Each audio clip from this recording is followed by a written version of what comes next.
Welcome to The Architecture of Blair House, Character and Context.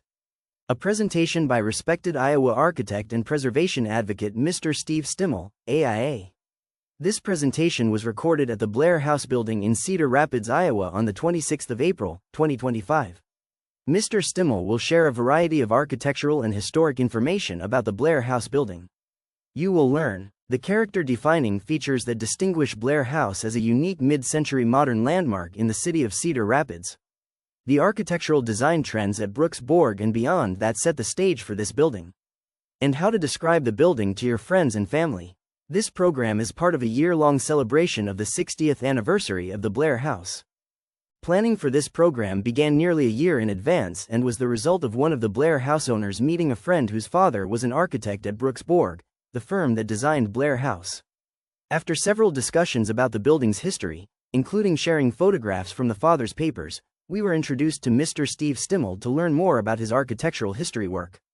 In preparation for Blair House's 60th anniversary, we thought it would be interesting to learn more about the history of the building, particularly from the architectural design perspective. Mr. Stimmel was very helpful and offered to create today's presentation for owners in the building.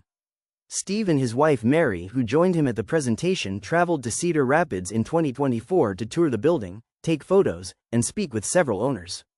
They were also provided copies of blueprints, photos, and marketing materials from the Blair House archives.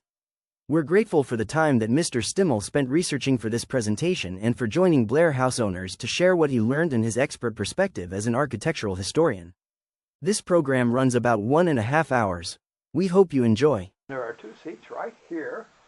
You're going to get much more out of it if you're up front rather than being in the back, because there is some text and some things that you may find that you can't read very well if you would like to. So I really got interested in this, and Rebecca McCarty just came in. She's right here.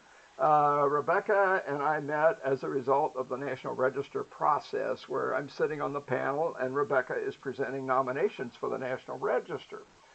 And so I thought for this talk, and she can critique me later, a National Register person would be looking at it from the standpoint of what is the building, and then the other part is the significance of the why, and I call that context here. And the hardest thing, I think, for a person looking at old buildings is to figure out the significance and what does it relate to in the city if it's local.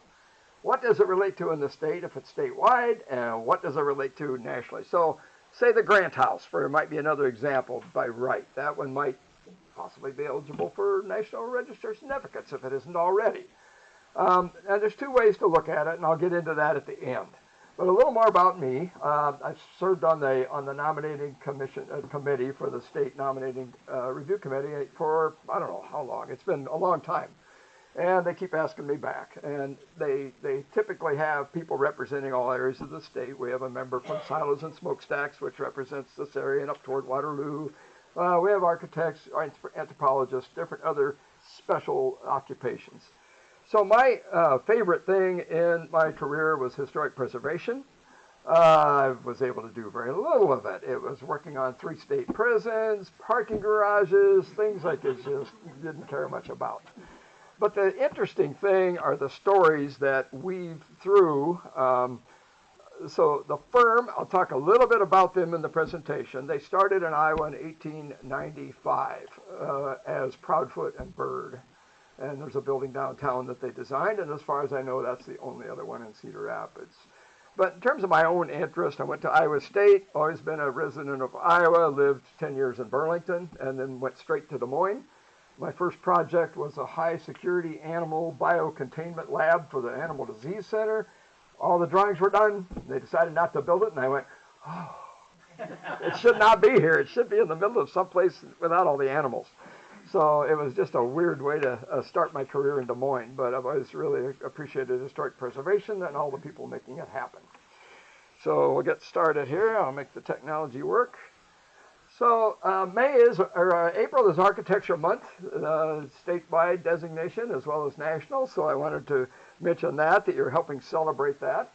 And the Iowa Architectural Foundation is the other entity that I help out a lot. So I put them in as kind of a sponsor for this because we're trying to reach the whole state with what the foundation does, and that is to educate people on architecture. And you've had some excellent walking tours here in Cedar Rapids. We do those where we can, and trying to get more architects involved here so that we can have those tours continue more on a full season basis rather than from as the Cedar Rapids Heritage and other groups have had. Is it Matt or Mark? Matt? Mark? Mark Stouffer. Yeah, so those have been great. So, and I'm hearing great things about them, and I always want to go to one, and I haven't been yet. So the foundation does things for architecture. It's all volunteers, basically, with one director, and so we do things with kids. We do things for adults. So that's kind of what I wanted to mention. So to talk about the character and the context. So first we'll talk about the character, just trying to describe the building, put it, what was going on in the firm and what was here before. Why is it important? Will come in the second half. So the first thing I do, at least, is I look at the site. Where is it? And so if you look at the whole city, it's a third of the way between downtown Cedar Rapids and Marion. And then you start wondering, okay, what's this deal about First Avenue? Why is it so wide? And so I started looking into it, and I'll talk about that in the history. But it has a very important place because it was on one of the highest points of the city. And the topography is something that just blew me away when I started looking at that.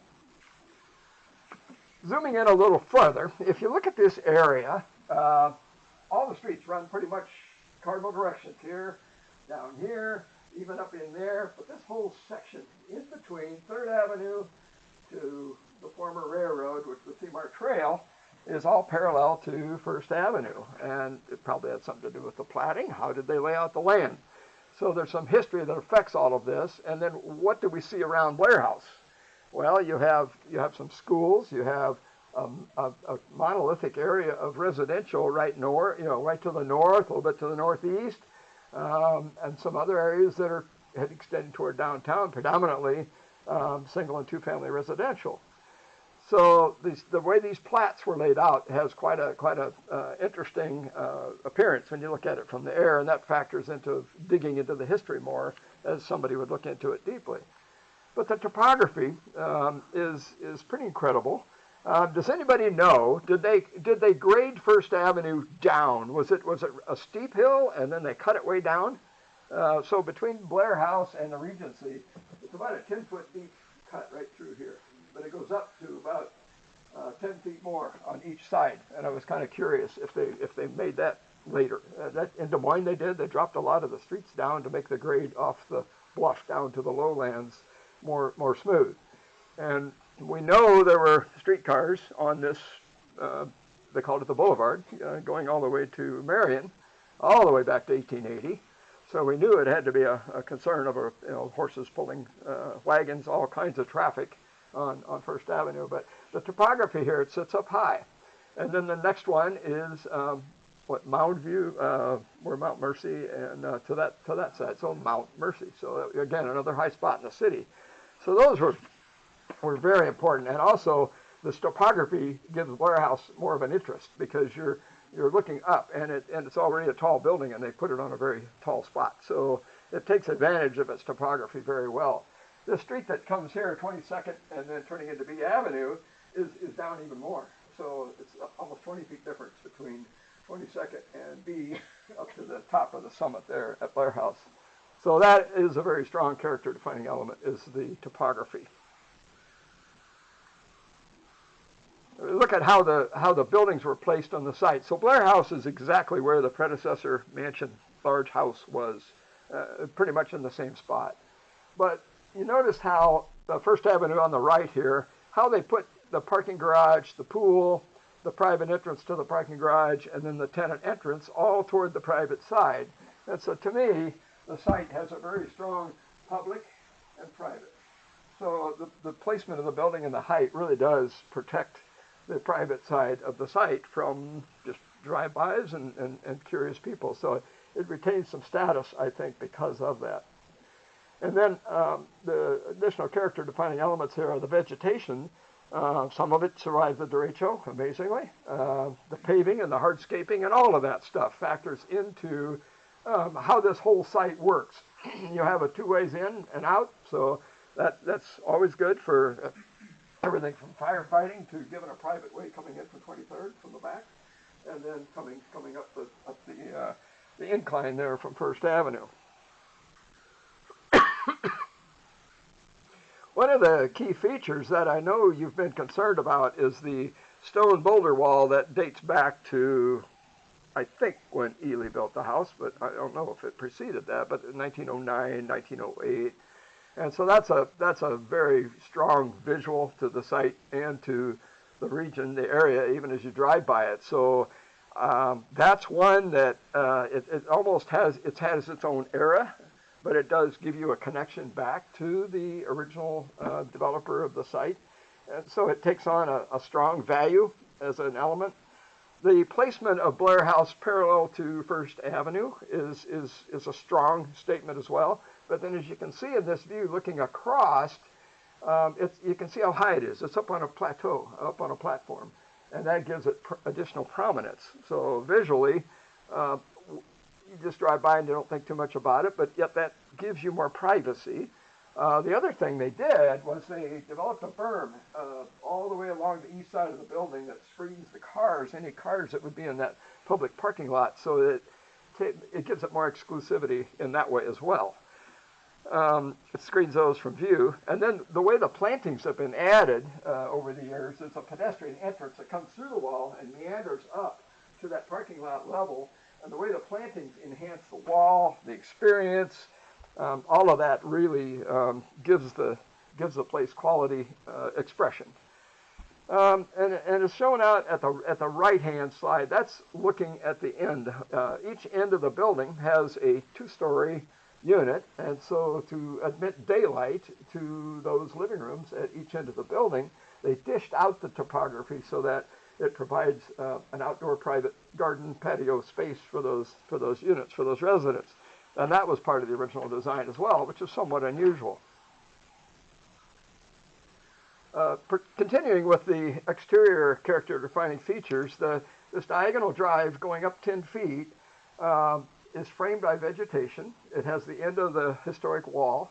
That sign, I think, does date from the original construction. I'm pretty sure it might show in some of the early photos. So that has its own element to enhance your experience as you approach the Blair House. There's a distinctive contrast between the long east and west sides of the building and the ends, as you all know. So the farther you are in your view from perpendicular, so as you come around to parallel to these long sides, pretty much all the horizontality in the appearance disappears.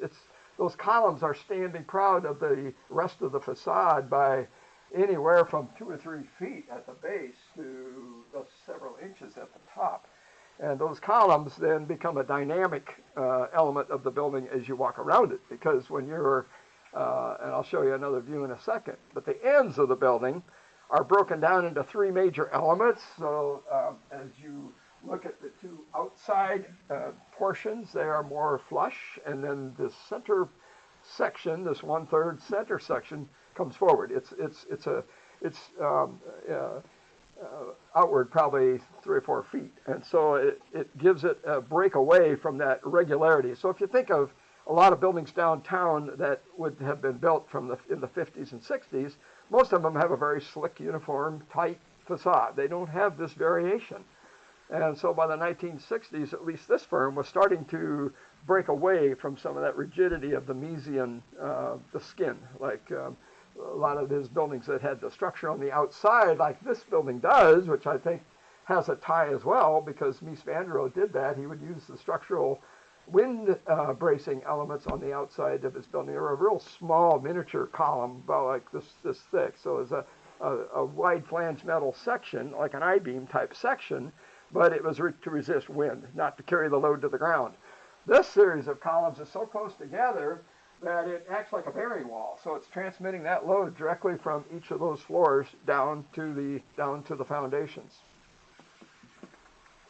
So the real unusual thing about these columns is that they start out wide at the base and they have this graceful curve in as you go up through first floor.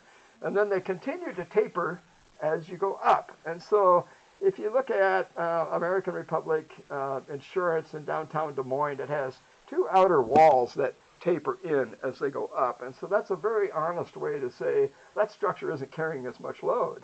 And so we don't need as much column when we're at the top as we do at the bottom, because that load is all progressively being added to those columns at each level as you come down.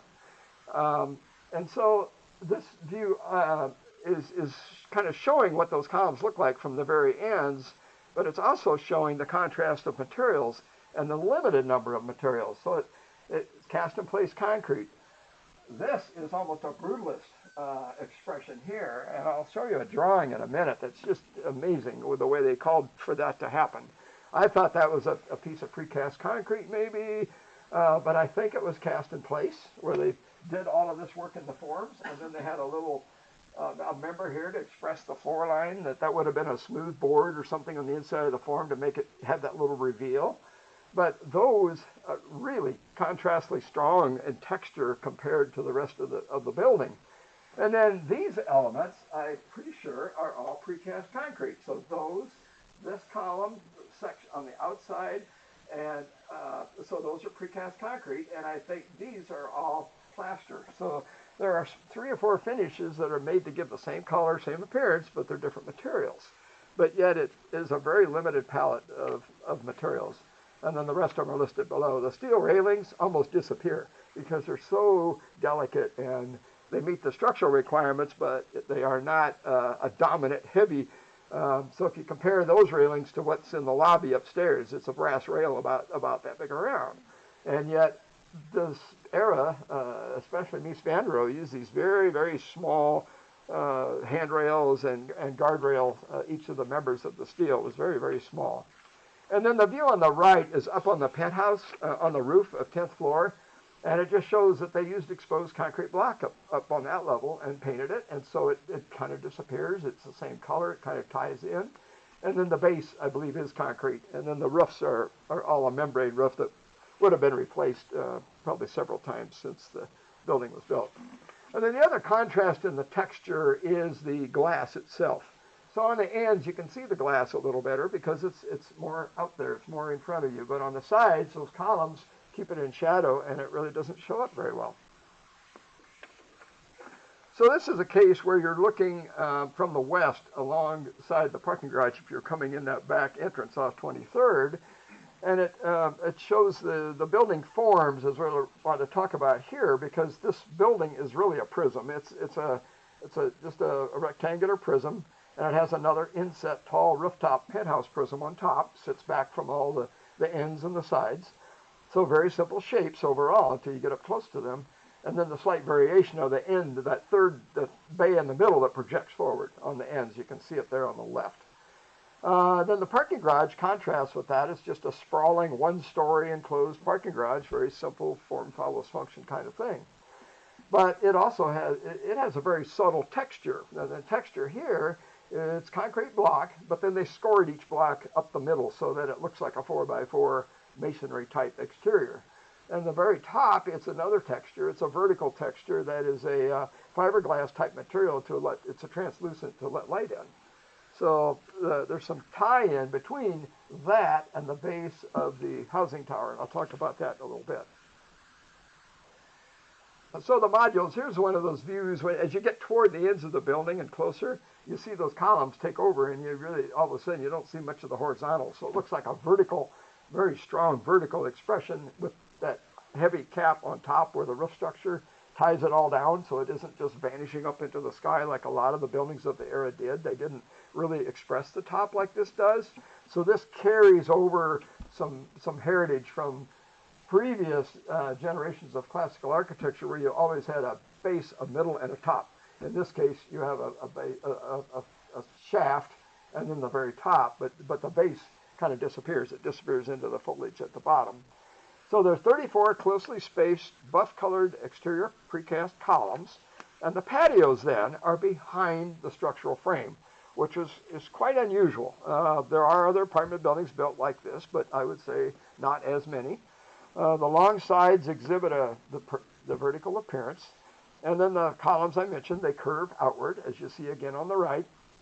And then on on the end elevations, each of those outside bays is cut up into three elements. You have the blank wall in the middle, and then on each side, on the outside corners, it's open, which is another way that the structural frame becomes expressed. So you can see the logic of the structural engineer here. As you look at these corners, they're wide open as you look through them. In some cases, there's been glass put in over the years to break the wind or to enclose those to make those more interior spaces, but that visual appearance still stays there. And the big tour de force, I think, is cutting holes in the roof. That I've never seen anywhere else, where they open up the penthouse units to the sky with these roof openings. So that's a unique character-defining feature of the building.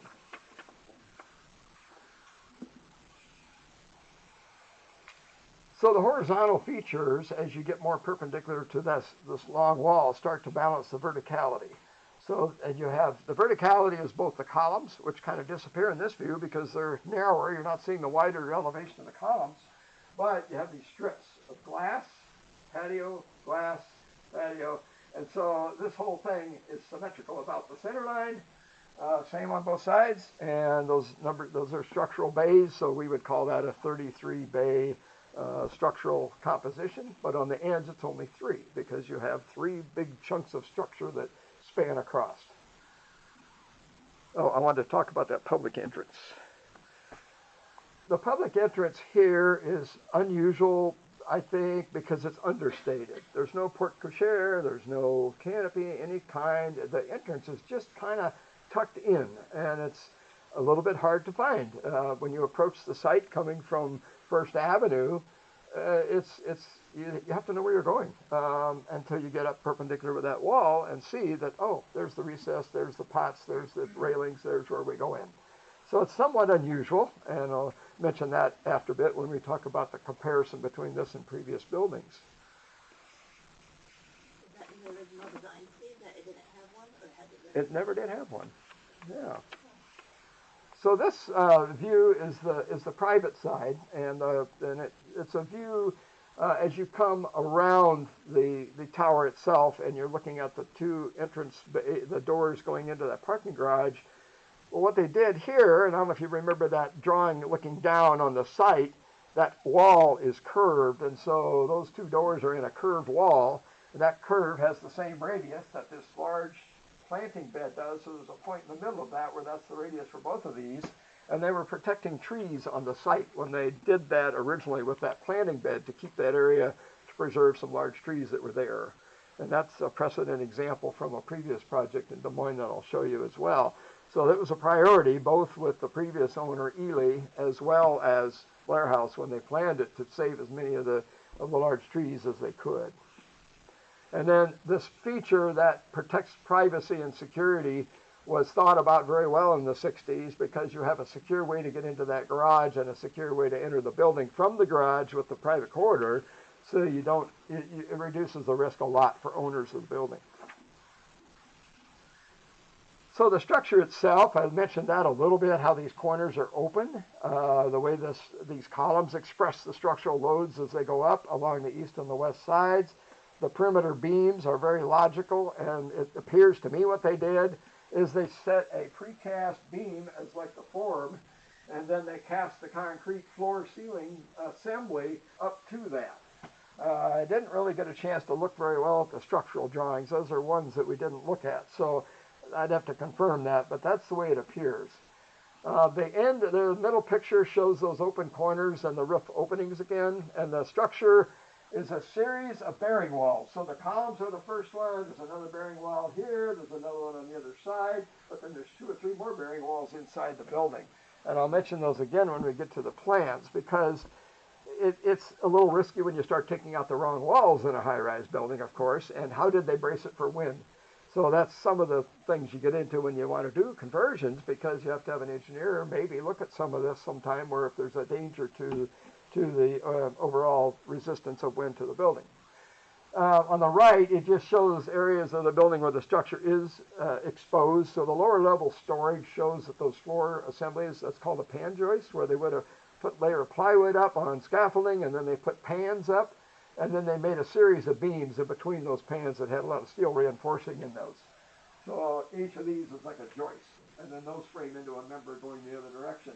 So that whole thing is a structural assembly that was very commonly used at that point in time, and Newman was a real master at concrete, Newman Brothers Construction.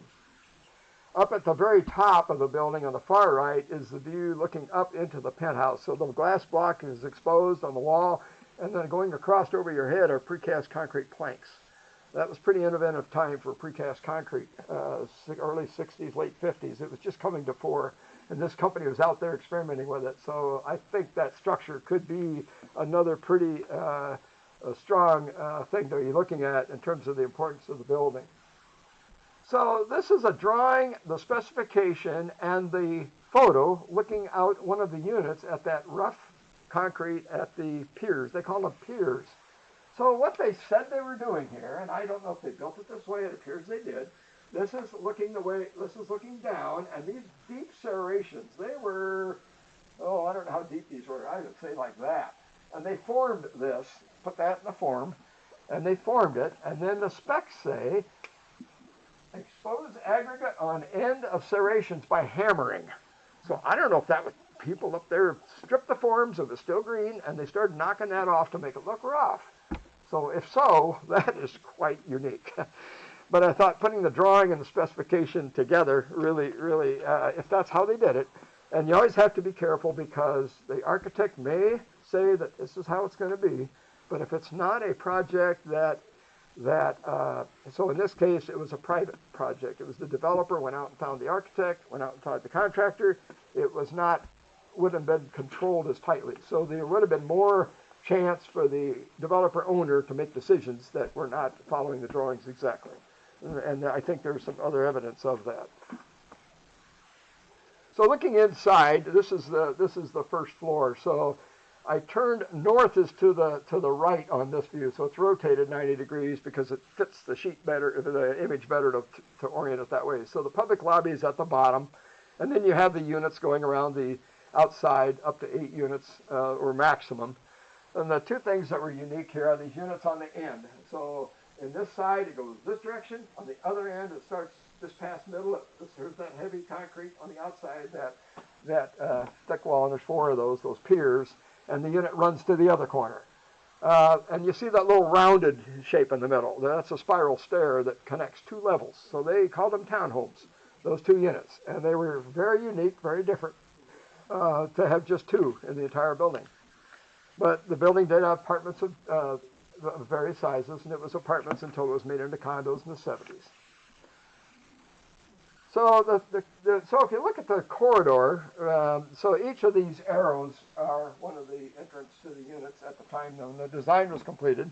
It may not be true now because of the modifications over the years, but really that public corridor, not public, semi-private corridor is quite short, which makes it good for security. You can see there's no blind corners on these upper floors at all, and it's quite safe. And the elevators, you can see where they are, 2 sets of stairs, which was a code evolution over the years. 10 years before, you only had to have 1 stair, believe it or not. You could come in from each end, and I'll show you that in a little bit. But the public lobby then, it was an apartment building, and so they had to have security. So the security is where it is now, right at the line of the corridor, right here. And so the original drawings called that the lobby and that the vestibule. Weird, but that's what they did. But so when you look at the finishes in that public lobby, and this is a blow-up drawing of lobby, vestibule. There's the stairs. So it's somewhat of an issue because it's a barrier. You have architectural barriers there that are a challenge now in most buildings, but you have a way around that because you can have people come in next to your private entrance on the opposite side of the building. So there's ways that you can get carts and mail and everything else in and out without taking the stairs. But the traditional public entrance does have the barriers, which were not thought of much in the 1965. But one of the things that I'm noticing here was that when we got to that glass door, I'm thinking, wow, that looks mid-century modern with that hardware. And so it had the long pull, about this long, a little round tapered on each end. And I thought, wow, that kind of relates to the columns out front, those taper. And so that's the handle that you are on the opposite side. It doesn't have the knob. This side has a knob to open the latch because that's the free side. The other side's got the lock on the public side. So at the top of the stairs, door, solid wall, and door. And really, an innovative thing here is that the entire opening is all glass. The door is framed with no glass or no aluminum going around the door. It's glass all the way up. Has that aluminum across the top, across the bottom, and that's where the closers, etc., are. So it's definitely a period element from the time of construction. It appears that most of the other finishes have been updated over the years. I don't know about the ceiling. It may have survived originally the plaster, but plaster was used throughout the building. But the drawings really didn't call for any floor finishes, except in the kitchens and areas like down here in that area in the back there. This was all called to be tile, I believe. But the floors were just finished concrete, and it was up to the developer owner to put the finish on the floors, except for the ones in the kitchens and the bathrooms. But this view, I thought, oh, look at this. So on the drawing, okay, so it's a blow up, and it's really hard to see, but this is that solid wall in the middle. There's the glass door. There's the other glass door, and it matches the view there. The drawings called for not in contract, center matched verde antique marble, polished face, and exposed edges. So I went online and I figured out what's verde marble look like, and that's probably is a dark greenish, dark marble with all these broad veins. So that was the architect's intent from the original. It's just beautiful having the drawings. You know, you can start to see what was their idea here. And I don't know how it's evolved because I don't know if the wood base was there. I don't know if the cove molding was there. The drawings didn't call for any, so it may not have had that. So it's pretty austere and plain. And somebody mentioned that this room, there are views of this room, but I don't have them in here. But the Gazette published some early views of this room, and it is very austere.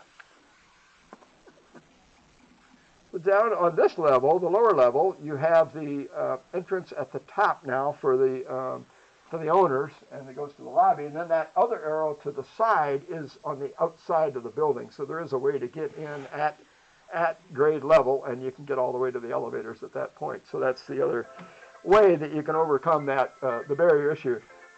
So you can see on this level how small those end units are now. This is the floor where they only have enough space for the kitchen and the living room on this lower level. And we'll talk about those in a little bit. Homeowner storage all the way along the east side. And then a mechanical space in the center or storage that's under the lobby because it's lower headroom and it steps down under there. So that's where some of the services, I think, still come in. And then the other, the amenity spaces are along this side of the building on the west, on the pool side. So you've got the mail room, the lobby, fitness, club room. This was a beauty shop on the drawings, this area right here.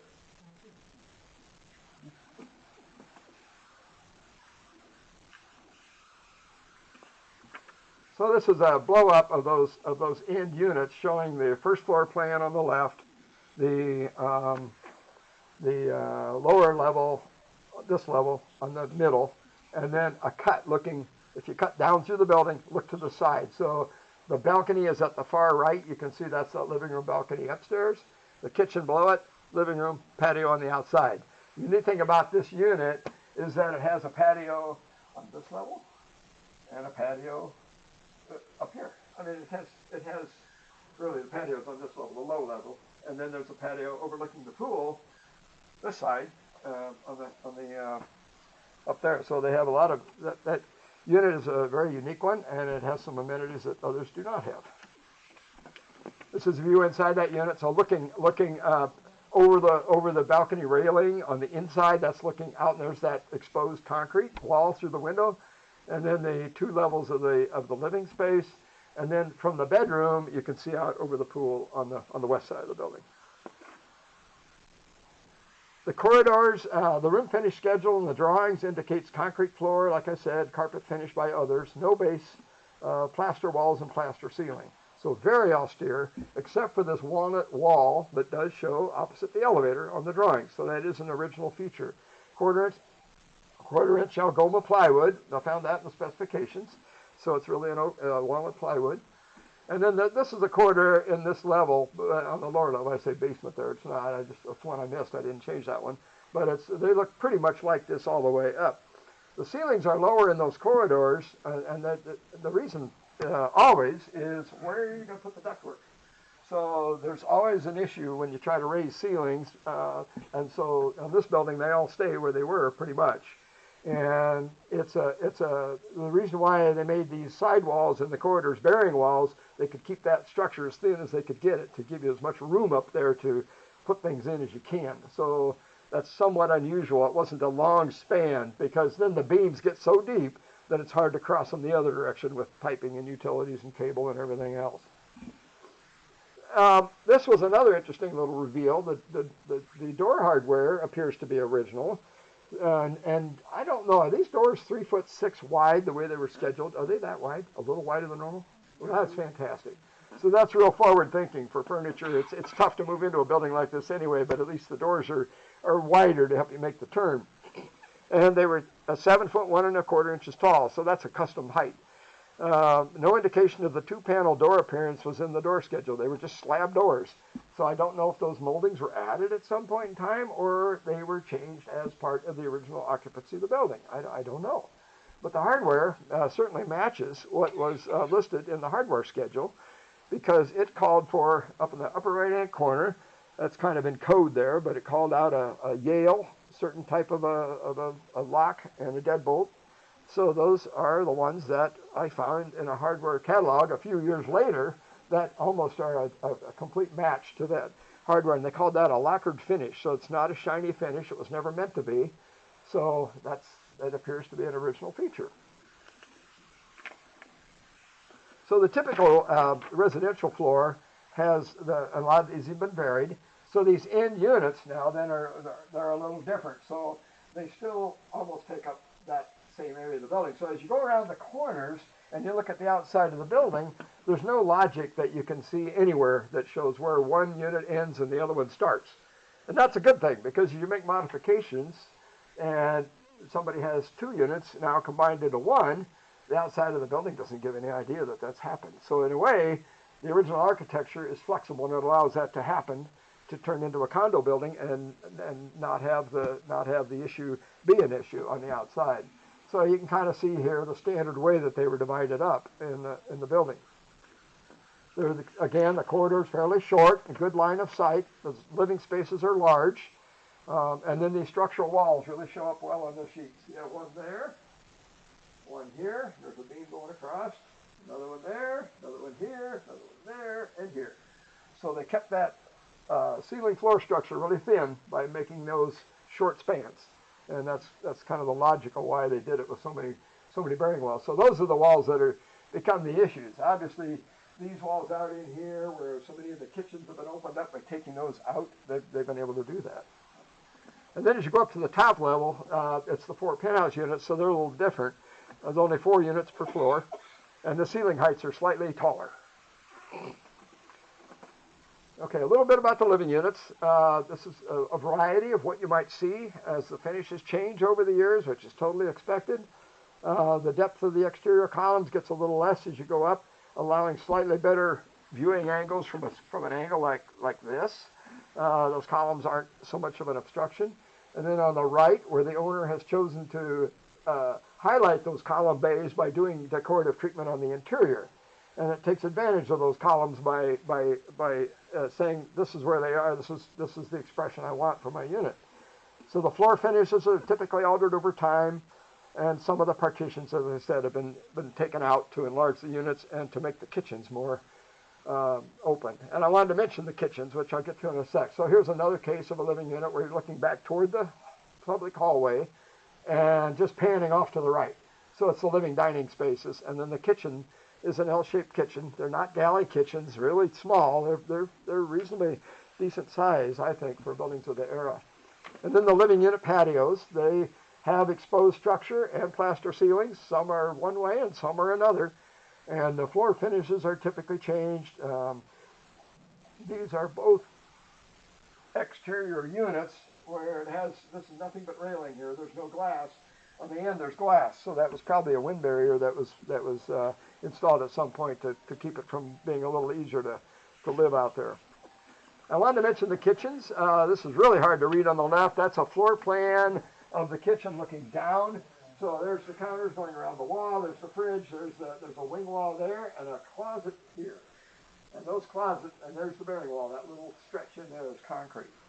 So this is a case of an original kitchen that pretty much remains intact. And I think the cabinets may be intact. Again, the cabinets were not part of the original design. They were shown, but then that is up to the developer owner to purchase the cabinets. But it looked like they followed this layout pretty well. And the other interesting thing, in a couple of apartments, there's an original cooktop and an original wall oven. So the wall oven is visible in that view on the right, Westinghouse, and then the other, the drop-in was a Westinghouse unit. And these are all electric kitchens. And that's pretty innovative too for the time. This is a close-up, and I think the cabinets are original. I'm not real sure. I don't know about the pulls here, if those are or not.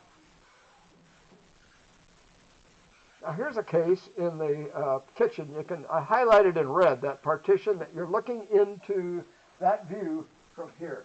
They used to have a pair of doors, folding doors there, and a single door swung here, and then this entry was completely closed off from the kitchen. And a lot of owners have decided to open that up, and this is the result.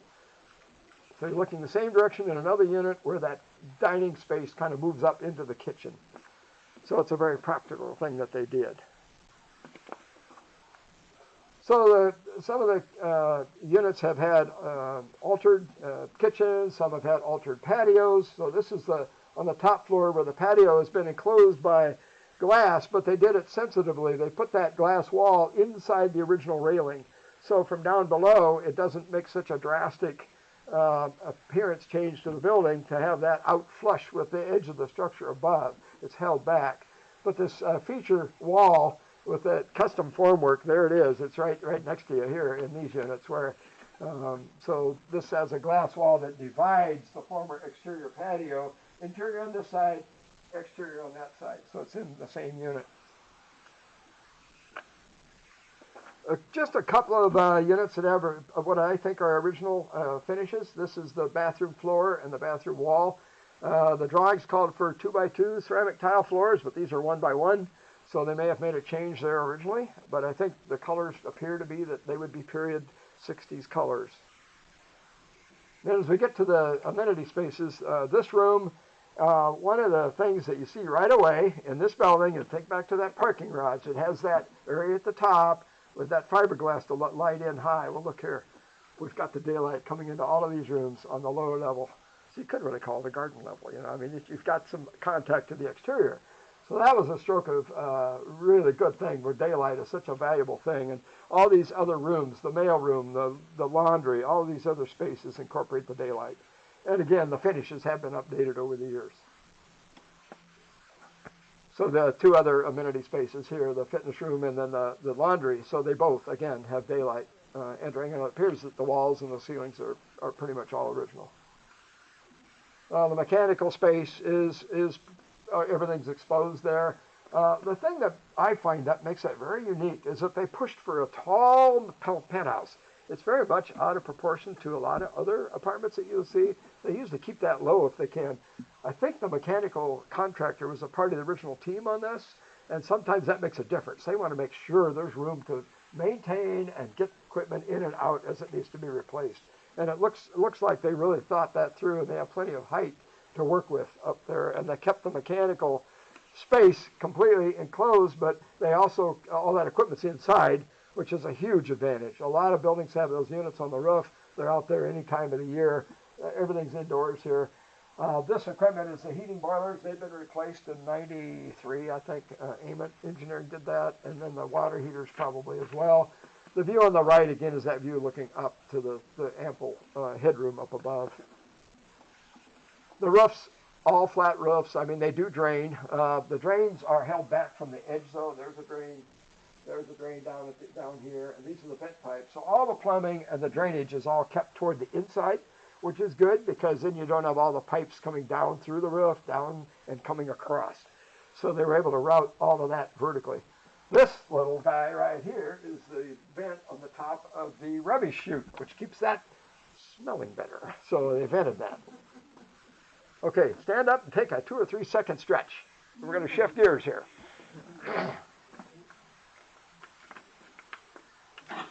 Okay, we're going to talk about the context. Why?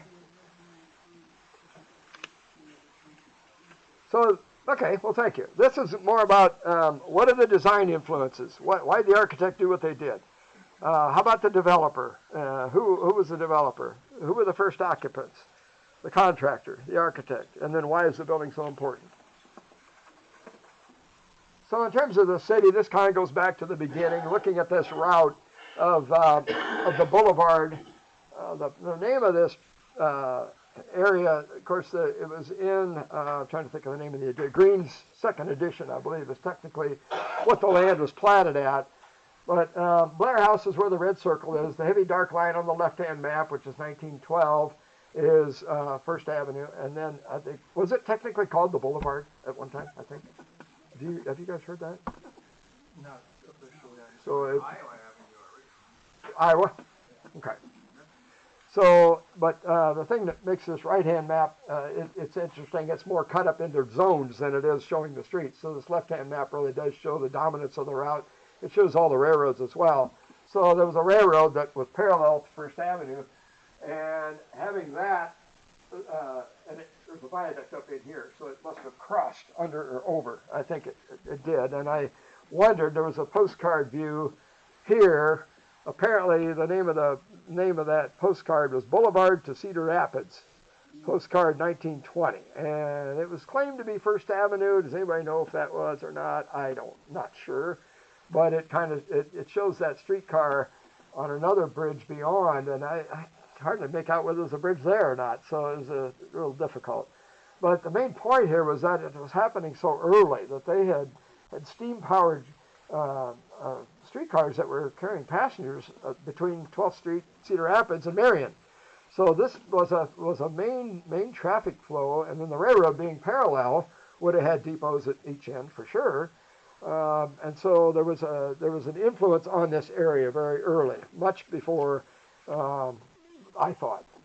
There was a study done in 2000 called Historic Resources of Cedar Rapids, Iowa, by Marla Svensson, who is highly respected historic preservation, historic consultant, and she talked about the importance of rail travel, and these are a couple of quotes out of that. And so they talked about how the city was pretty much crisscrossed early on. And then if you add to that, people were starting to buy cars in the teens and the 20s. So this avenue started to double up in multiple forms of transportation. Then in the 1930s, this is a view that is very fuzzy, a little hard to make out everything, but St. Matthew's was in place, the combination church and school, country club was already there, upper right-hand corner, Franklin Middle School was in 23, so this area had been built up quite well, especially this area of these single-family homes up and around the arc up that way, and then push down this way toward downtown. As the densities went higher, then you started to have apartments coming in a little earlier there than you would up beyond Blair House. And then this map, it comes out in iterations. So the Sanborn Fire Insurance maps were produced early on, and then they would come back and update those. So near as I can tell, this one originates from 1913. And then where you have these areas where it looks like they pasted things in, there's one there, there's one here, and there's one here. It's where the changes are made, then they just glue that onto the page to show the update. And I believe that was 1949, so very little had been changed. Blair House is right where this, the Ely House was. You can see how long and narrow that is. Kind of interesting how it's the same building shape as the Blair House in a way. I mean, it's narrower. But it was a fairly good-sized house by John S. Ely, constructed in 1908, Green's second edition. And it shows that the church and school already at the top. And then I don't know for sure what this is. Usually a blue or a green is a fire-resistant building, so I don't know that it would have been concrete. It might have been stone. I've never gone over there to look and see what that is. It's a brick house. It's brick. So those are normally colored red then. So that's interesting that they might have just goofed, you know, when they did the coding on the map. So this is 1960s, and I can't tell for sure I'm almost concluding that that might be during construction because it doesn't look like the profiles of this area in here quite match up with the parking garage. So if they were still under construction, it may have been cleared and not reflecting the exact outlines. But again, that's a little bit blurry, so it's kind of hard to tell. So by the time this map was prepared, you had Washington High School in place, and pretty much everything else. It started to develop some of the buildings straight this way, but this again is all still relatively undeveloped. Even though the streets are kind of showing on top, that's a superimposed view that comes by how you're viewing it online. So this was another interesting element of that study by Svensson. She shows how the city developed, and wow, it really happened in jumps. It wasn't continuous. So 1880 there was a 70% increase. 1890 there was a 78% increase. The decade, but in between it was nothing. It was three of these gaps. There, and here. So the last one was 1905. Each of these is 5 years. I'm sorry, they're not decades. When you get down in here past 1915, it's pretty steady, double digits. 1920 decade was 38%. 1960, 27%. 1970s, 20.2. So it was a period of city growth. Apartments were definitely justified and needed, and people were renting them. So it relates to what was driving the demand, basically, for more housing units. And obviously getting a location this close would have been very advantageous. So this is the John S. Ely house that was kind of unceremonially demolished. They just burnt it down. The fire department burned it down. So it was really odd. It didn't have the appreciation we have now for buildings like this, but it's a huge building. This is an article from the Gazette. The attributes are at the very bottom of the slide, so as you're looking at these later and you want to see where these all come from, the sources are there. So the photo is from a 2015 article, and the article is from 1908. So this was listing a whole series of building permits that people had been acquiring during that previous year at the end of '08. So it was a 1908 summary article. And this house was valued at $23,000, so it was a very, very expensive building permit size project. And it mentioned that the exterior was 70 feet by 30 feet. And another article mentioned that.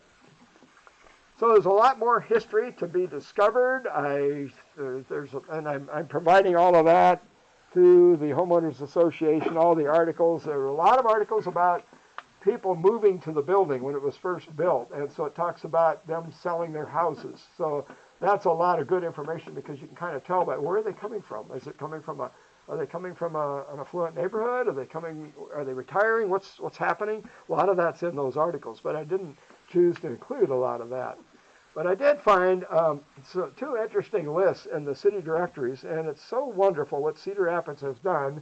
They have all of through the preservation advantage and through probably your advocacy, or I don't know whose, but it's wonderful what's there. So you can piece these things together. And this is the directory that probably 65 directories. So would that have been Rebecca published in late year, or because the building sometimes they tell you, sometimes they don't. And so this was before anybody moved in, because 2222 First Avenue, Blair House, there's a phone number for it, 101 apartments. 101 is vacant, and below that it says 72 apartments vacant. And 1004 is another vacant one. So those two must have been almost finished, but the others were apparently not. But what showed up that I was really surprised to see on this list is on the next one. Oh, on this one it talks about the first manager was, this is David van der Roevaart. Is it Roevaart? Van der Roevaart. What's that? Roevaart? Okay.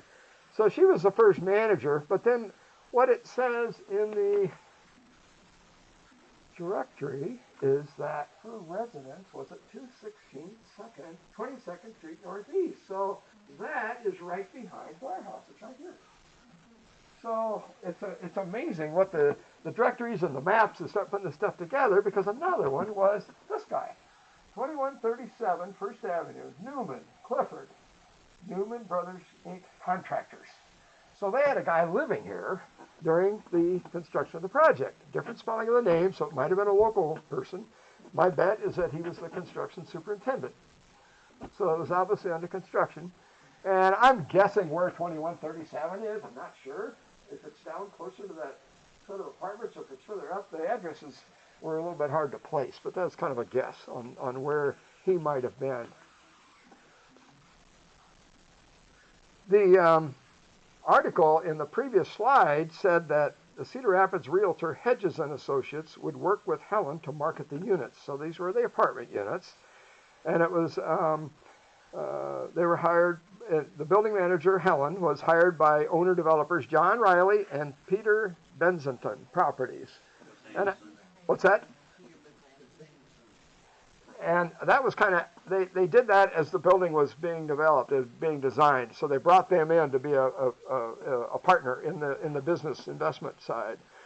And I see that Hedges and Associates has a building right down the street now. And I thought, wow, that's pretty cool.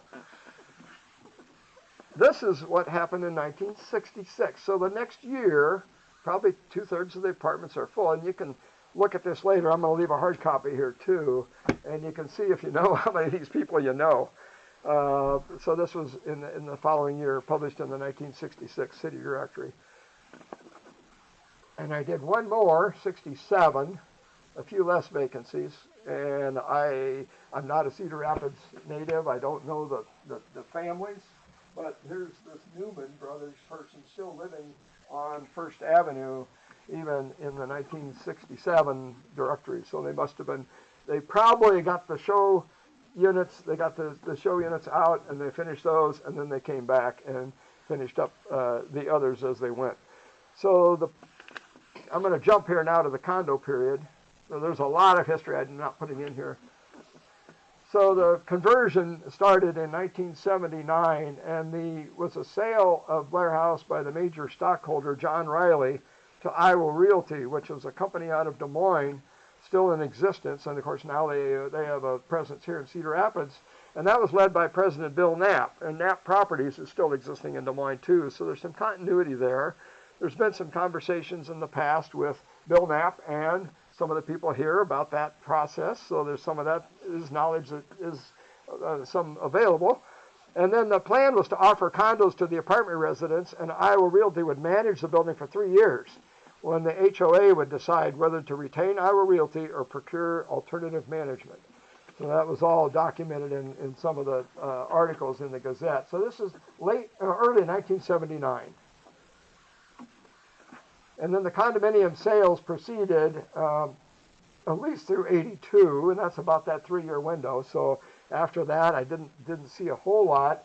They talked about events at Christmas, the holiday open house time where there would be events, and there's a lot of social history in the Gazette that talks about people using this room for entertaining everything from high school student events to their own events. So there's quite a bit of history in the Gazette. And then the big news, of course, was this occupancy by Billy and Robert Ray in 1983 when he became president of Life Investors. And that was announced by Tom Hedges of Hedges Associates. And how long did he live here? The family, Billy and Robert. Anybody know? What's that?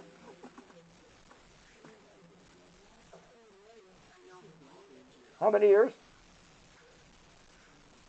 Well, did he ever use this as a permanent residence, or was this just something like when he was in town? I think so. Well, his wife always lived here. She died. Well, his wife was there until she died. Yeah. Okay. Wow. I don't know if he was when he died, but she outlived him. Yeah, that'd be easy to find. I did not go into that family and try to search. And I don't know what unit it was. Do you guys know? Oh, 8th floor? What? 8th floor? I think so. 6th floor. 605, 605. Okay. Well, that's interesting. I didn't know that. When she died, I think she lived in London. Liz. Huh. Okay. Now that's one of the pieces of the history I did not delve into. And then I took one more snapshot in 1984, and I just added the color so you can distinguish between different floor levels, and added these numbers to help make it easier to figure out. So at the penthouse level, up on 10th floor at the time, is Mounts, Lynch, Anderson, and McIntyre. So the four families listed there. Frank looked at that business there, and there's my SSO5, so we must have mine by then. Yeah, Robert D. Ray, 605, yeah. Yep. Good eyes.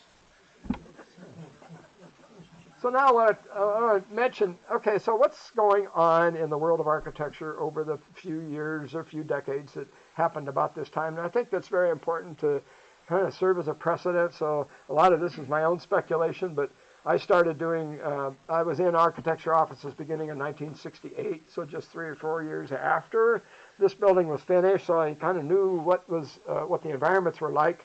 And some of that experience included working at the University of Iowa Architect's office during my school vacations and summers, and so I was able to see what was going on from the user end as well.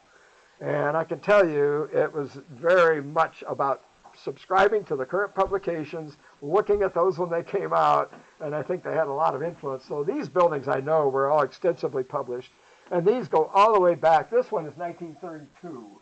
So it's a very early on example of the kind of the international style coming into vogue, and it was a high-rise bank building in Philadelphia.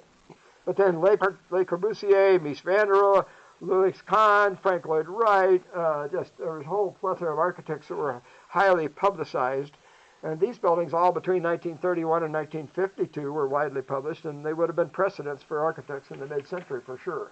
Le Corbusier on the upper right, and he also did this high-rise apartment building on the bottom right. Frank Lloyd Wright's tower in Bartlesville, Oklahoma, in the center. And then the publications. So during the time design is being done, these are the covers of the major magazines that at least I knew about at the time. So it's the Architecture Record, Architectural AIA Journal, American Institute of Architects Journal, and the Architecture Forum. And there were another couple, 3 magazines, too, that were commonly subscribed to in the architectural offices. And they would have at least looked at the photos when these come out, and the designers were always looking at them. So these are the 3 of the leading magazines from 1963, 64, the years that the design of Blair House was completed. And there were several books published in the mid-century as well that architects would have collected for their own libraries. These are just 3 examples from my library. So that's one piece. It's like, where is their influence coming from? It was all about print literature at that point in time, well before the internet and online. And then talking a little bit about the lineage of the architects. So they started out as Proudfoot and Bird. The earliest buildings we know about are 2 in Pierre, South Dakota in 1883, 1884. The only ones that exist there. There's a courthouse they did as well, a fairly simple, smaller one. The Simpson College Science Building is the oldest in Iowa that we know about, 1888. So they were in Wichita at the time, represented here by these 2 images. And so Proudfoot was from Indianola, so he designed this building at the college in 1888, very much a Richardson Romanesque type of expression. The house in the center is Hillside Cottage, and this house and Bird's house, which he called the Aviary, were in Wichita, and they both featured these elaborate artwork stone panels, custom stone carving. So that tended to be a theme in a lot of their work. They incorporated artwork and stone. Sculptors were invited and hired. When they left Wichita after 5 years, the economy went bust. They went on to Salt Lake City and teamed up with a local architect there, Monheim, and they designed this monstrous city-county building in Salt Lake City. It was a design competition, so they competed for that and won it.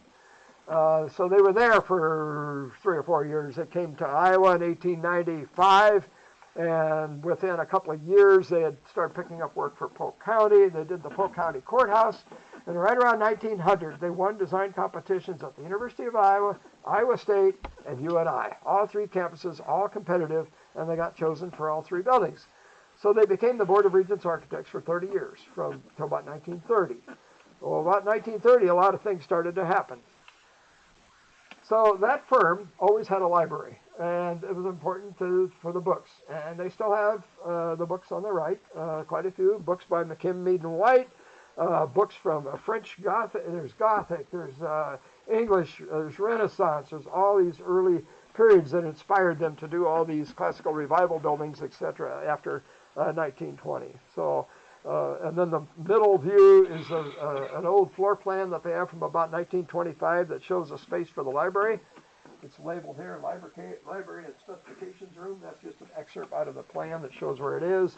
And the book's in 2000, in early 2000.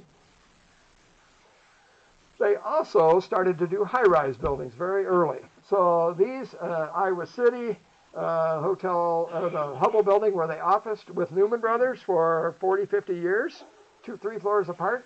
The building in Cedar Rapids, American Trust building, 1914. So these are all within 3 years. So the early 1900s were a real boom time for them. And they went on to do the Hotel Fort Des Moines, 1919, the Old Colony building, which is non-extant, the Hotel Hanford in Mason City, and the Equitable building in 1922.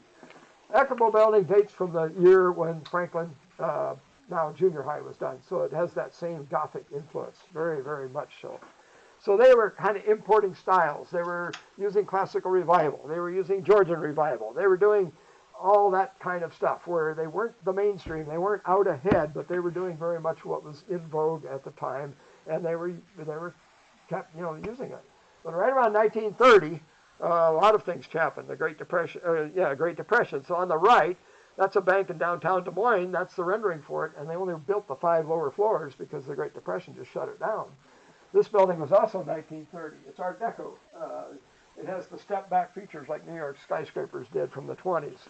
The Liberty Building, 1924. Barely any ornament on the building at all. They also teamed up with clients for a long time. So this was working with this developer named Arthur Sanford, and his last building that he did with them over the 25 years was this 3660 grand building in Des Moines, which I look at as a strong precedent for this building. They were doing modern, Art Deco, the international style kind of influence buildings as early as the 1930s. This one on the right was, one on the left was an all-electric home. So they were working with power companies. They were integrating new technology in their buildings pretty early throughout this history. The difficulty all of the preservation folks in Iowa have is that the cutoff for the study of that firm ends in 1940. So there's a multiple property document that goes through all this early history in great detail. The rest needs to be written. And I said, I don't have a book in me. I'm not going to do it. So I've refused. I can help somebody. Another example of this late 30s work, this was a WPA-funded project, and it's the fire station in downtown Des Moines that incorporates some of the curvilinear elements, very much modern of the time. So that building was recently now occupied by an architectural office on the second floor, Envision, which has an office in Waterloo as well. So this is an all-concrete building. So this is pretty early. Elementary school in West Des Moines, another WPA project, and it shows that use of concrete was pretty much infused throughout. But I think a huge influence on this firm of this later period was this. Elio and Iro Saarinen were teaming up with Brooks Borg in about 1944 to start looking at the Art Center in Des Moines. And this building, this complex in Michigan was occurring at the time. The Art Center, right after the Art Center came online, this was finished, and this lasted until 1955. So it's just an obvious connection. They would have been back and forth. They would have been working together because Brooks Borg was the firm that did the drawings and they observed construction. Saarinen did the inspirational design, obviously. So the Art Center, and if you notice, it has this very highly textured stone. It's a Lannon stone. This view is from before they added the IMP wing, so prior to when that addition was built. And it was a Newman Brothers construction project, which is the contractor for this. So they were insisting on high quality. And I had a phone call last week with Alan Newman, who is an architect and a descendant in the Newman family. And his grandfather was, I can't remember the names now. There's several of the Newman brothers that were affiliated in that construction firm. But he said this wall was being built. They had to demolish it twice and rebuilt it because he was, nope, tear it down, start over. And so that's very hard to lay that narrow stone. They had to make it exactly the way he wanted it. So he was every much about a stickler as the architects were. And this Alan Newman claimed that they sought to work with the architects that were doing the high quality work.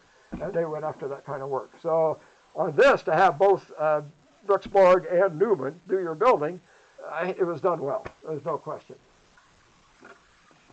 So the same team, the Saarnens, did the design at Drake all the way up through the 1950s, and Brooks Borg did the drawings. So they were working along with them for that, almost a decade. I think this is Brooks Borg's Georgian revival type scheme in the early 40s, and that's what it was built like. So Saarnen came in and just changed everything, and it really infused the modernism into that campus as well as to the architecture firm. This is another one of the buildings. This is the Ingham Hall of Science that was built at the same time as that other, the Fitch building. And then they did the dorms, the quads. And Docomomo is a mid-century modern group that's coming for a tour. And I'm going to have the privilege to lead them on the Drake portion of the tour next week, or in a couple of weeks, 1st of May. But Brooks Borg was doing things like this. The University of Iowa, this building is not there anymore, but it was built with 2 stories, not 3. That's the communications building right east across the street from the library. And these very deep fins on this building were the sunshades for the west-facing exposure. So it was a very logical thing. It was a brutalist expression. So this is pretty early, 1951. Buildings like this. This was renovated later by Charles Herbert and Associates that won a lot of awards in the 70s. So this is the Victoria Hotel. It was replaced by the American Republic Insurance Building, which I'll show here in a minute. Monstrous structural feats. This cantilever on the front of this building. There's another one in Newton, Maytag, corporate headquarters that they designed as well. This is solar aircraft, so they were an aircraft working in the jet age. And again, you have this long, linear, thin stone that shows up, interior, exterior. High quality concrete. This is one of the Newman's homes that was designed in 1956. 2 primary volumes in an L shape. And then we get to 3660 grand. So this is the apartment house that I think is a strong precedent for this building. That there you have that kind of a tight skin. It does not have the variation in, on the right is what it happened. That's how it was built. This was the early scheme. So it had much more variation in the floor plan. The footprint was not just a prism, but it has these simple offset prisms. One at the bottom that kind of protrudes a little bit with the land and stone, and then the simple element above it, which is in this case precast concrete and glass. Precast concrete. Again, they were innovating with that material, and Alan believes that that's a lead for how this building might get appreciated for the architecture. It has its own story that's yet to be discovered.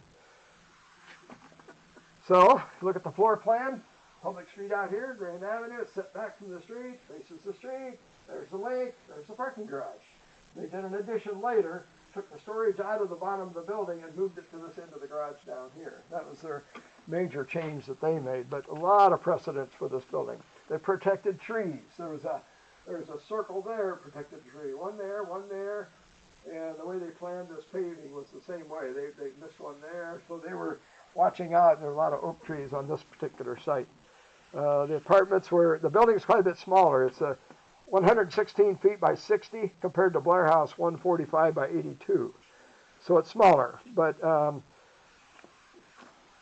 they ended up with a porte cochere. They used more expressive materials at the base. They used ceramic tile imported from Italy and the land and stone, the same as the Art Center. I wonder why. So you can see that once they do one thing, then they know it works, they'll do it again. In this case, the precast concrete was a green stone material cast into the concrete as a colored matrix, so it's very monolithic looking, but it had quite a bit of texture to it as well. So texture versus the glass, the see-through corners are a little different on this building. You can still see through them. I don't have a picture showing that, but what they really had was this beautiful mid-century modern public entry. Wow. I mean, there's the wood paneling, the stone came onto the inside, the stone floor. The porte cochere has beams that go on out in cantilever. That's why you have the openings in the ceiling on the right. That's the porte cochere is off to the right. And then the view looking the other direction, this is their secure entrance. This is the door that's locked on their building.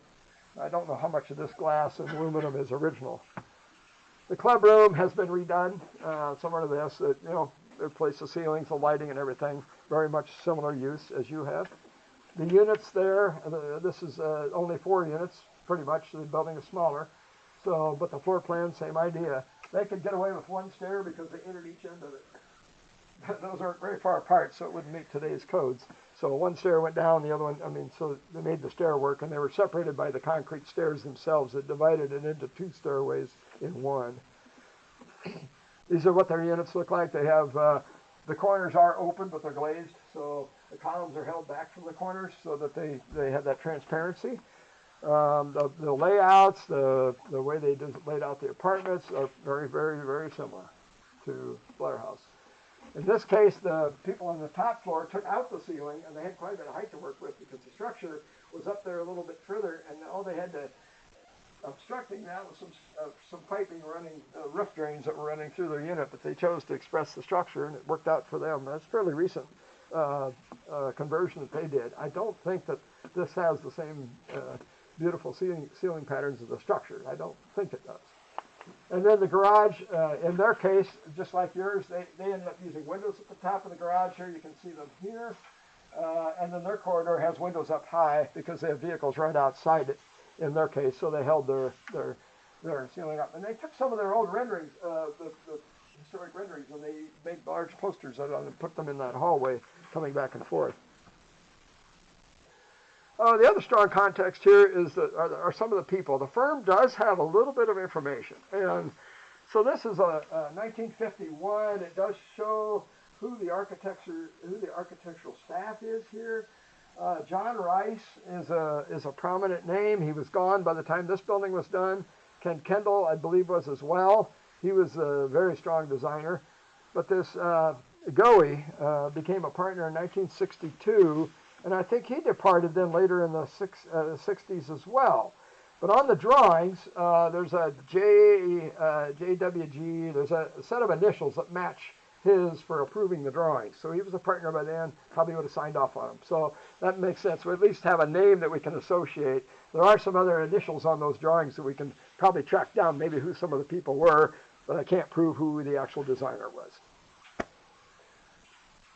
Strong project here, Merrill Middle School. The modernist design is attributed to Ken Kendall. Ribbon windows, horizontal emphasis, series of volumes, extensive use of precast. And that's showing up because Newman built a lot of these.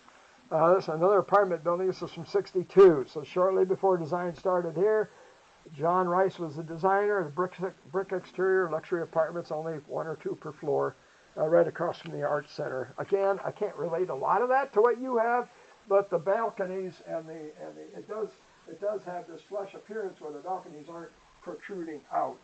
And I'll show you just in a second here what was. So this was another award-winning project. The same year this building won the American Institute of Architects Iowa Chapter Award of Merit. This also won. So the same firm had 2 award-winning projects, but completely different high-density housing. It was all board and batten, the complex at Ames. John Riley was the developer, so he married Betty Boss, the daughter of Edwin A. and Ethel Hartman Boss, and both the husband and the wife joined Boss Hotels Company Management. So they were the ones that, they managed the Commonwealth building here in Cedar Rapids. They were up to 38 hotels in 1950 that they owned or managed.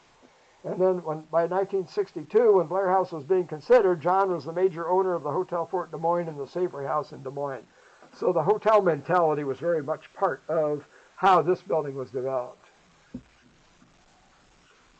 It's the lobby view of the Commonwealth building from 1983. It was in a Gazette article of 2015, and it talks about there was an opinion in an article in 1983 by one of the tenants that it was a delightful place, well built. It was the Blair House of the time. Oh, wow, that's cool.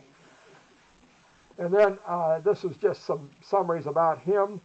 He was active in Des Moines social circles, including the Wakanda Club, the Embassy Club, Rotary International.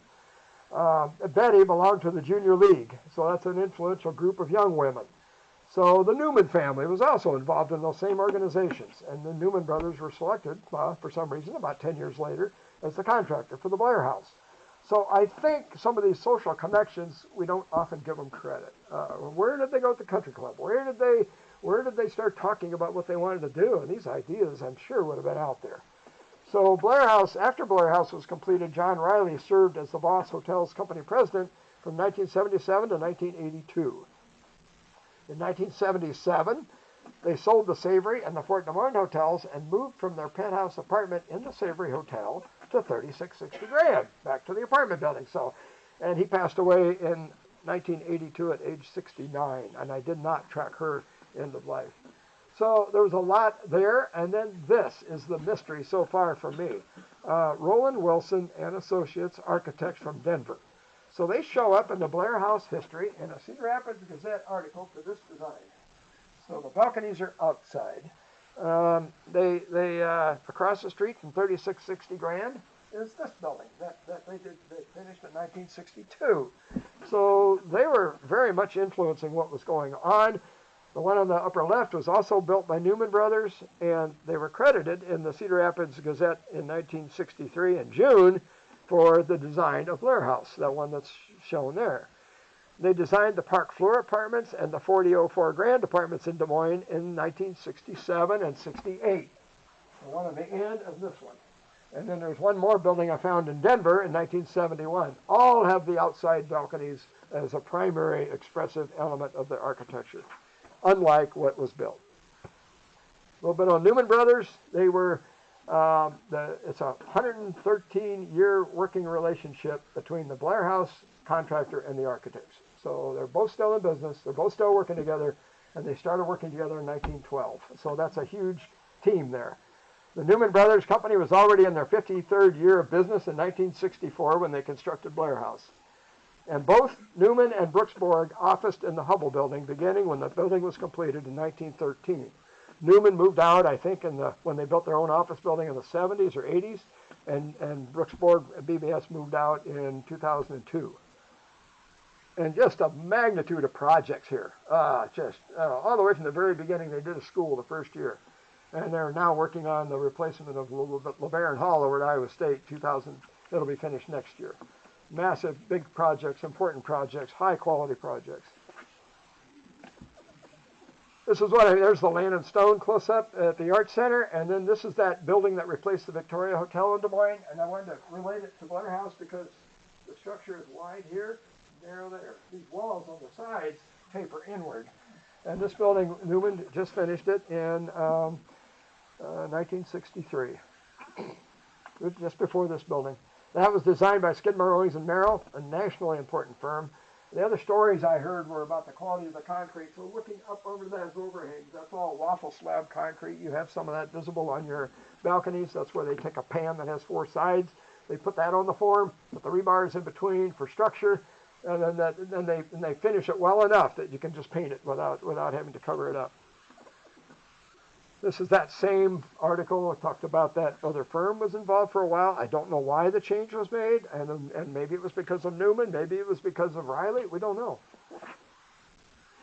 Then this elevation came out, or the rendering came out just a month or two later, July of 1963. So Brooks Borg made it even more horizontal. So this one had the breaks here and on the ends as well, but very much the same on the ends and the sides. Brooks Borg did the continuous projection, very strong element on top, which had that little taper out, that was common on houses where they had that projection out, and looks like it did it here too. So these were all tapering going the other direction. That was the first idea, and then it evolved to what you have now. There was this publication, I wish we could date it somehow, but I didn't find a date anywhere. I think it's probably 64 because it looks like a lot of the design was known here. So this lobby view, looking from up at the elevator, coming off this way, there's the stair, it goes down to it looks like it's very much, so, and then the interiors were decorated by Killian's designers in Cedar Rapids as well as some others. They kind of divided that up, but Killian's had a major role And I think there was a building operator here that was married to one of the people, the interior designers at Killian, so that might have influenced that. So it had more of a traditionalist residential designed interior. So that because all the show units, the model units were that way. And here's, it's amazing how they always put young people in these views like that, you know, like, oh, that's kind of funny. And most of the people moving here are going to be retirees, you know. And but the kitchen looks very much like it. There's the wall oven. It was the one piece at this time, but it's very much the layout of what the kitchens were. Everything's in the right place. The west wall of the building looks like it matches pretty close behind the scene there. And then this was the rendering, and all of these renderings featured the Ely boulder wall along First Avenue. That was just valuable to every one of them. It's such a tremendous foreground. And then this is where we get the information about the designers. So on the title blocks of the drawings, it will show who checked the drawing, RWG. Well, it matches Richard W. Goey. I can't believe there's any other combinations. That could be. There's an REA. We have to figure out who that is. I don't know. But the different drawings will have different people doing them. And they might be a draftsman, they might be an engineer, they might be an architect. So again, that's a little bit of sorting out you have to do. This is the specification book, so BBS still has that. So the contract date for construction was May 29 of 64. The architectural drawings were dated August 28, 1964. That's key. They started building before the drawings were done. That's fast track. That's common now, but not then. Structural drawings were dated September 2nd, 1964, a month, just a couple weeks later. Modification number 1 to the construction contract, September 25th. They made some changes. They made the stairs a modular, pre-formed factory product at the time. Finished hardware schedule came out February of 65, and drawing 1A was dated June 24th, 1965. So they were overlapping severely. The project won an award, and it was published as an Award of Merit, Architectural Award. And these, I found out by finding this magazine online, that the jurors included Don Hanson, AIA, Chair, Department of Architecture, Chicago Circle Campus, University of Illinois. The other two I knew, Ben Weiss, AIA, partner Harry Weiss and Associates, and Stanley Tigerman, AIA, Chicago. These are preeminent people that chose this building to win an award in late 1965. So it had some pretty high credibility when those people are the ones selecting it. And I wanted to bring up, that brings me to the point of saying, wait a minute, Cedar Rapids has mid-century heroes here. You had Ray Kreitz, Leo Pfeiffer, you had Kreitz and McConnell, you had Sullivan designed 2 buildings of prominence, you had Frank Lloyd Wright's Grant House. You've got a strong basis here for mid-century modern architecture that Cedar Rapids can just take that and run as a multiple property. It could be a theme as a context for this building, but it's a valuable thing that the city has that Iowa has a few others. I mean, it's a monster. So I leave you with this. This was a drawing, a graphic that came from the Cedar Rapids database developed in 2015 following the 2008 flood destruction of many historic resources. The map shows parcels colored orange containing resources determined eligible for historic site designation, one of which is St. Matthew Complex next door north of Blair House. It also shows purple shaded areas recommended for a future intensive survey to determine eligibility. So that often has to precede historic recognition, because the first question that gets asked is, why is your building important on its own, and what does it have to do with the context of the city if it's a local designation? So it's always a valuable thing to have the area surveyed so that you know exactly what's around it. Is it valuable? So so I want to leave you with that. I was so impressed by the stories that weave together that I just want to leave you with a strong recommendation to seek eligibility and nomination of the building for the National Register. Rebecca I'm going to put you on the spot. You might know if there's a way to, so the question that came up to me was, can we apply tax credit funding to restore or rebuild the wall that's in danger out front? Well, is there a way when the nomination is done, can that wall be, it depends how it's written, and sometimes those take on they can be a historic, It'd be a contributing site feature. but it may not be listed as a counted. It It would be. Yeah, So sometimes, yeah, I would say that it would be listed as counted, but your question on historic tax credits are It- confined to buildings. and it doesn't apply to sites typically. But that's how people are saving buildings now, is they're going after the tax credits because it makes them pencil out, and then you can get it to work. So unfortunately, that may have to be a grant type thing where you try to appeal to a bigger area to help to preserve the wall. Okay, so then this last slide is those resources. There's DBS has a timeline online that goes through their history. Newman Brothers also has a timeline. This is our Architectural Foundation. Iowa Mid-Century Modern, that's been doing some amazing work trying to get more interest in the mid-century. And Docomomo, that's the group, Docomomo US, they're based in New York City. And they have a wonderful website, and you just know so much about mid-century architecture. Okay, I think I went way over, but I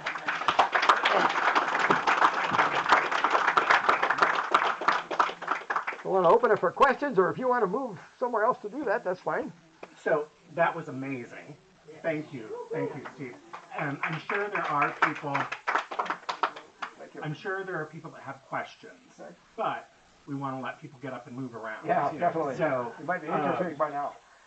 But please feel free to help yourself. We've got some refreshments back there. Steve and Mary are going to be able to stay for a little while if you have questions. And we know how to get hold of you too if we think of some later. But we think we've recorded those as well, so we'll be able to share it. Yes, and we got the drive with all the magic everything I've things collected. on it. I'm leaving copies as well, so you'll have it. So that it'll prompt the questions that way too. We're just very grateful, Steve, for you sharing your expertise and all the work that you put into this for us. Thank you. Thank you, everyone.